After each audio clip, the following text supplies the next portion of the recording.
Hey guys, it's Lisa and welcome to my channel.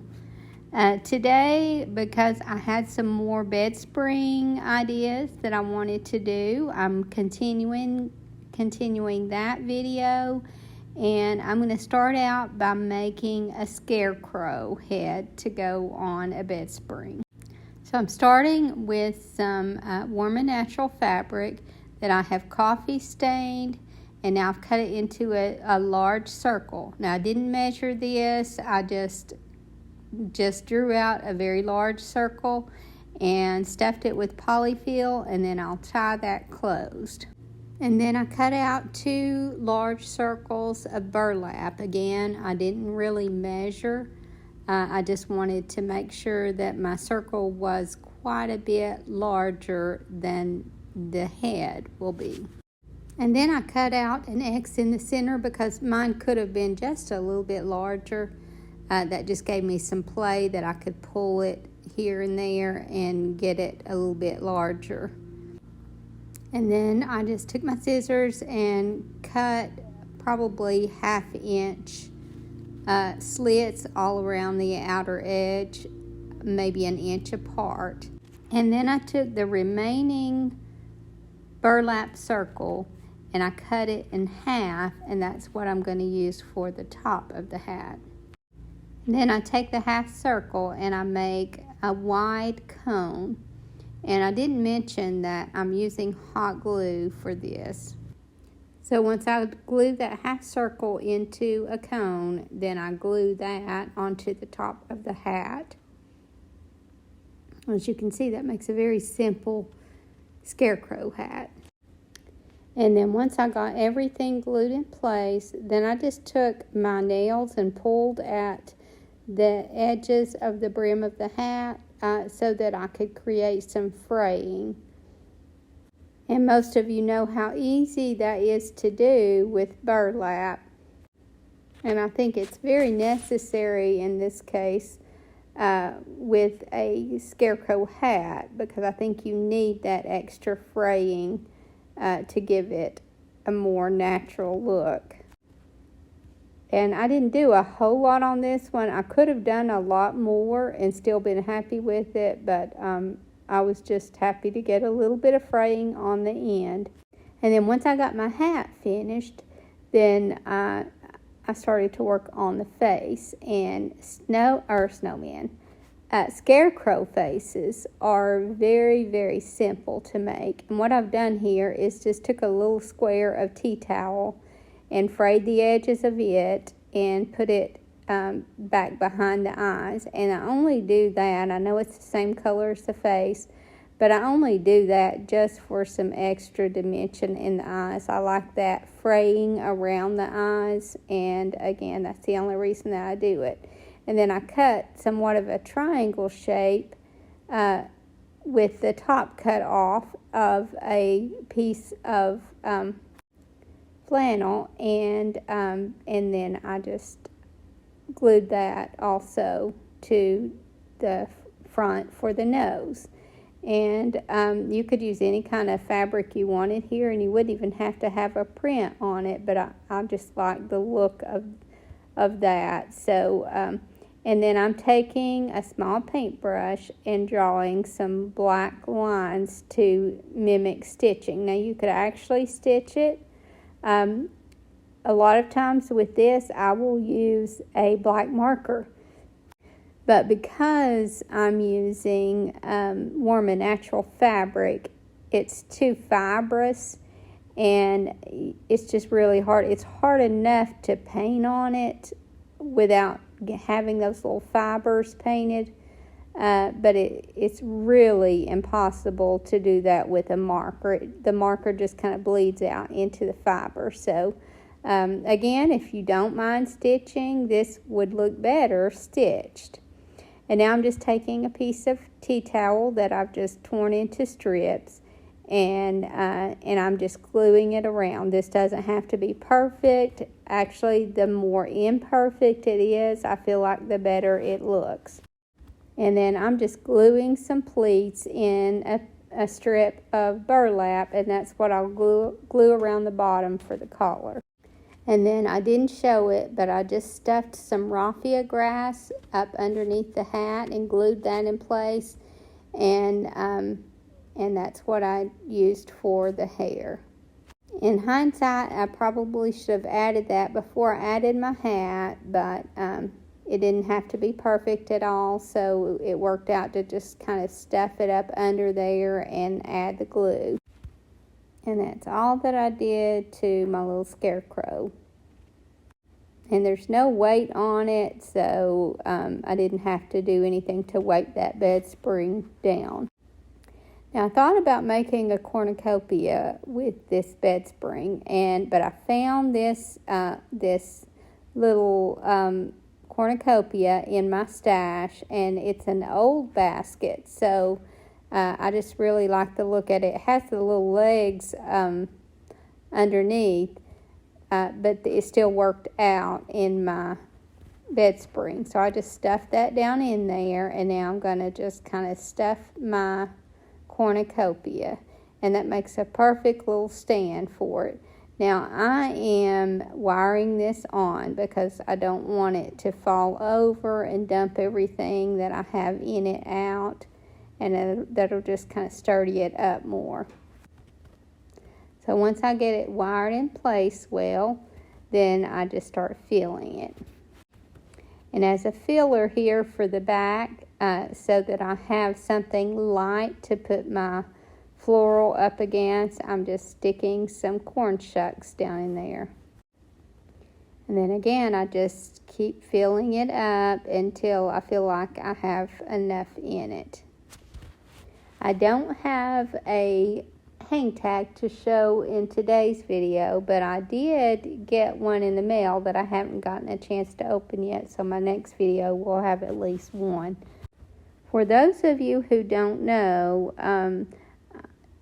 some of the viewers are sending in hang tags that they've made, actually Christmas hang tags in, because in the past, you guys have sent in hang tags that you made just for any occasion, and a viewer had the idea of inviting you guys to make Christmas hang tags so that I can decorate a Christmas tree with it. So I am having my Christmas open house this year on the third Saturday in October. And on that day, I get all my new Christmas items out, and I do have a lot this year ready for that. So I introduce all the new Christmas ideas and just kind of decorate the shop and fill it up with a lot of Christmas decor. I'll still have some fall during that time, but there'll be a lot of Christmas. And we do food and door prizes all day, so it's just a fun day, and we haven't been able to have it in a couple of years, so I'm excited about having that again. But on that day, I'm going to have a Christmas tree put up in my work area that has the hang tags on it. And at that point, obviously, it won't be full, but it will. I'll put the ones that I already have on it, and I've gotten several already. So that will be when I put that tree up. And then I'll just keep adding to it and then show them in the videos. Now I'm going to put this pumpkin on one, and this is an odd-shaped pumpkin, and I thought it was perfect for the bed spring because it's going to lean forward and give me an area to decorate and shut an area that will show and won't just be on the top. So I wondered about this pumpkin, what I would do with it because of the shape. It's one that I thrifted a while back, actually sometime last year. And when I thought about putting a pumpkin on a bed spring, I thought of this one. Now, when I glued this onto this bed spring, I decided to add some little strips of fabric to over the top of the wire and onto the pumpkin to help it stay well. So I did that. I added 3 or 4 of those just to give it some added security. And then I just started adding some little bits of floral around the top. And these were just tiny bits of floral. Most were scraps that I had left over from other picks. But items like this, you don't have to use very much at all. Just a little to add interest and character. And again, I didn't use much at all on this one. And after I added what floral that I wanted to it, then I just took a little bit of Spanish moss and kind of filled in around that. And I want to take some time and thank you guys for all your sweet comments and your support of my channel. I just have some of the sweetest viewers, and I just want you to know how grateful that I am. And I know that so many of you are going through some illnesses and family challenges and family illnesses. And I just want you all to know that I've been praying for all of you. And I hope that you'll pray for each other. So here I've attached the little gourd to the bottom. And I just kind of tied that off there. And I'll just hide that with some floral. But I felt like it needed something there on the bottom. And that's pretty much all that I do to this, and I'll add a hang tag to it, but that's a very simple little, these Bedsprings are actually really simple to do. And now for the last one, it's going to be one for Christmas, a very special one. And I just happen to have these two pieces of wood in my stash, so I glued them together. I think one is just a little jar, and then obviously the other one's just a large bead. And you don't have to have this as long as you have your bead at the top. You could connect it to just anything, just kind of this size, because you're really going to build your fullness with this warm and natural fabric. So I just kind of wrapped it around there. If you haven't figured out, this is going to be a baby Jesus. And this is some coffee stained warm and natural. So again, this fabric has a lot of fullness to it, so you can kind of build your shape with it. So you honestly could do it without anything at all. I felt like you need something to keep that head in place. But I'm just kind of wrapping it with this, and it's going to get wrapped in swaddling clothes anyway, but I wanted this to be on the underneath to kind of build the shape of it. So now I've got the little baby shape, and I'm just going to take some coffee stained tea towel to wrap around it for the swaddling clothes.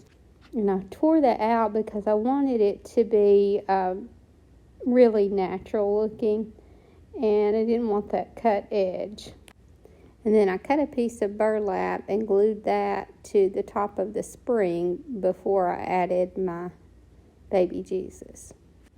And that served two purposes: to add a little bit of contrast behind the tea towel, but also to help hold it in. Because what I did was, when I glued around the edges, as you can see, I kind of pushed it down inside to create kind of a cradle. And then I added Jesus, and after I added him, I took some straw and placed down around the outside of him. And then I decided he needed a little bit of hair, so I put a little bit of Spanish moss on his head. Not very much, just enough to create the illusion of hair. And I said I used straw here, but this is actually raffia grass that I've just kind of torn up into pieces. So I just keep adding hot glue and stuffing that down in there until I like the look of it. And then I take my scissors and just trim off all the little stray strings of it.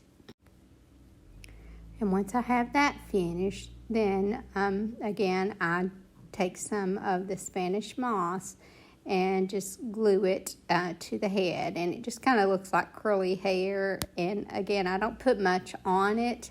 I just want it to, I don't want a bald Jesus.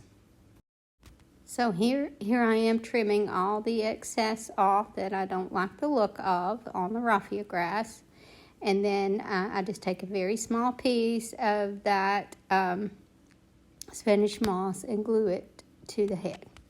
And I'm not looking for perfection here. I just want a simple look, and I feel like the more simple that you can go, the better this is going to look.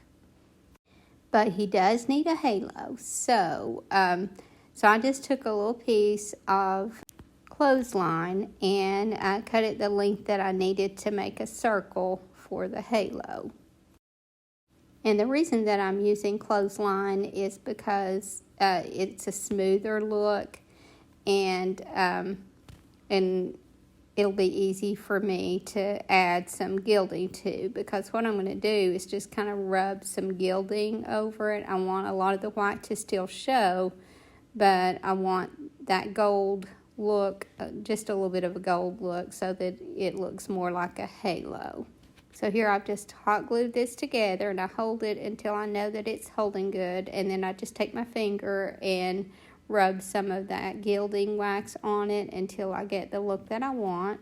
And then I'm just going to glue it to the top of the head, just barely touching. I don't want it to be really snug against the head, because ideally it would be up above, but that just wouldn't stay. And then I just made a simple little hang tag for this, because I had a stamp that said how silently the wondrous gift is given. And I thought that would be perfect for this little bedspring project. And I left enough room above the wording here that I could add another stamp with the Star of Bethlehem. So neither of these I'll be able to find, I'm sure, to add in the description. These are some that I thrifted at some point. But any scripture that has to do with the birth of Jesus, I think John 3:16 would be perfect for this one. And I think it's funny on this clip that the bed spring is bouncing. It makes me think of a baby bouncer. So that's kind of appropriate, Jesus in a baby bouncer. I hope you guys enjoyed this video, and I hope to see you in the next.